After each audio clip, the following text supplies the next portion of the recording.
Welcome to the Real News Network. I'm Greg Wilpert in Baltimore. This week, the Nobel Memorial Prize in Economic Sciences was awarded to three economists doing research on the issue of poverty: Abhijit Banerjee and Esther Duflo, both of MIT, and Michael Kremer of Harvard University. Duflo is the youngest to win the economics prize, and she is the second woman to have been awarded. Also, it is the third time the prize went to a non-white economist. This year's award was also unusual in that it awarded a research method more than a particular theory or discovery, and that the topic was the issue of poverty. Here's a brief clip from Jacob Svensson, member of the Prize Committee for Economic Sciences, explaining the research of the award winners. The new experimental approach has pushed the research frontier forward in crucial ways. First, it helps us identify the causes of poverty. Second, it helps us draw conclusions about causal effects of policies to fight global poverty. And finally, it facilitates the analysis of cost effectiveness across different options or policies to reduce global poverty. Well, in essence, in the new approach, this broad question about why are school children not learning are broken down into more detailed and specific questions, such as what's the impact of providing more school inputs, for example, textbooks? How can we reduce teacher absence, and what's the impact of such a reform? And then it tries to answer these specific questions using field experiments, that is, experiments among the people most affected. The Nobel Memorial Prize in Economics was originally not part of Alfred Nobel's awards, but was launched over 70 years later in 1969 by Sweden's central bank, which is why it is the only one called a memorial prize. It has often been criticized, however, for its rather pro-capitalist bent. Joining me now to take a closer look at this year's Nobel Memorial Prize in Economics is David Ruccio. He recently retired as professor of economics from the University of Notre Dame, where he taught for 37 years. He specializes in the theory and practice of development economics, especially in Latin America. Thanks for joining us today, David. My pleasure. So, poverty is certainly a major issue, considering that inequality continues to rise and that over 500 million people live in conditions of extreme poverty today, and that precarious employment affects hundreds of millions and still on the rise. So shouldn't it be seen as something positive that this year's economics prize went to researchers focusing on the issue of poverty? My own view is that the prize should go every year to somebody who's focused on poverty. It's why I got into economics to start with, and why, in fact, many economists get involved. People are bothered by poverty, widespread poverty, and poverty that seems not to diminish. As you say, over 500 million people, 700 million, some say even more, are below the deep poverty line, let alone levels above that. So you have long specialized in the same area of the three award winners, that is in development economics. Now, in the process, you have identified three main problems with their work. And I just want to focus on two of those problems. Now, first, you criticize the absence of a class analysis in their work. Now, what do you mean by that? And how does the absence of class analysis make their research problematic? Well, it's one of these funny things where they never mention class.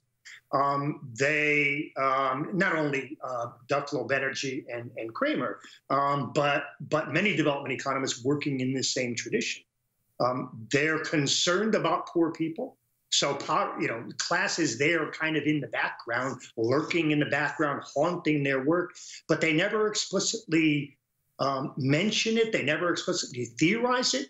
And so they can't get at the class dimensions of poverty. So they're worried, for example, about what is the most effective way of organizing classrooms. Should students be given free textbooks or deworming pills? That's not unimportant. But the way that school system fits into the class structure of developing countries, just as it does in the United States, that's never mentioned, never studied. So when people say that they are, as the central bank did, studying the causes of poverty, well, as it turns out, they're studying some of the, what we might call smaller causes of poverty, but not the larger ones. So they're concerned about how that classroom is structured, how much money should be devoted to one or another little program, but they don't think about, they don't worry about, they don't study the larger causes of poverty. And this is the problem with these prizes. It awards some work, but it then obscures, it hides from view, it puts to the side other kinds of view, the kinds of things that, as I say, got me involved in development economics to start with. Now, another criticism that you've levied, which is perhaps a little bit more abstract, but you've mentioned that it also leaves out the issue of subjectivity. Now, what do you mean by that? And how does the omission of subjectivity, that is, of the people being studied and also of the ones who are doing the studying, create problems for poverty research such as that of the award winners? Well, it is, as you say, it can be very abstract. So let me try to make it more concrete. Subjectivity comes in at two angles: the subjectivity of the economists and the subjectivity of the people who are involved in these field experiments, these random control trials. On the economists, the presumption here is that economists are are plumbers, that they're technicians, that they're just there to fix the plumbing. What's denied, what's never discussed, is the fact that different groups of economists, they, myself, many other people who work in the field of development economics, as well as more broadly, come at it from different theoretical viewpoints. Therefore, there's not one group of economists, there's not one economic method. There are many different economic methods, many different economic theories, and that's never addressed in this particular way of approaching development economics. So it kind of denies the subjectivity of economists.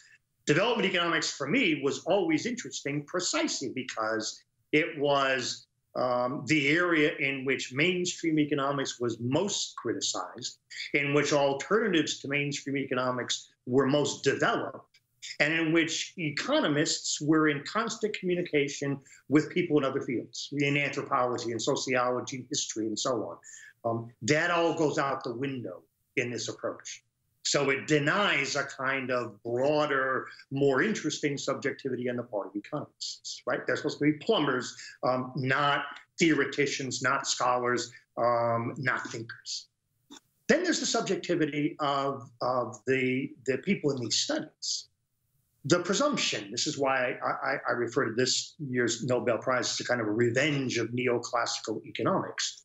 The presumption is that everybody out there is a rational, self-interested decision maker who just wants to get more stuff, more goods and services, more health, more education. That's exactly what neoclassical economists have always presumed. Now, first of all, it's not just poor people who make bad decisions. They're the people running these societies, the elite, who make very bad decisions. We know that in the United States because we got the Second Great Depression out of it. And we know it in third world countries because poverty doesn't go away. First problem. Second problem is, yeah, people are rational. They make rational decisions sometimes. They also make lots of non-rational decisions. We vote, for example, and any neoclassical economist will tell you that it is irrational to vote. That's a larger issue. We can come back to it. But people are also guided not only by self-interest and make rational decisions, but they're also guided by, for example, fairness. They're guided by justice. They're guided by resentment that their landlords take most of what they produce. Those kinds of subjectivities, if you will, those aspects of their behavior and identity completely disappear in these kinds of studies. That's a problem. Now, finally, what kinds of economic policy interventions would you say are more effective for reducing poverty if the kinds of interventions, as you mentioned in the beginning, that they propose end up being kind of small stuff? What is the bigger picture would that involve? Okay, let me give you a concrete example. And this is actually from the World Bank. So as mainstream a development organization as exists out there. This is many years ago. They devoted their entire report to poverty. So this year's Nobel Prize certainly is not the first time that mainstream economists have been worried about poverty.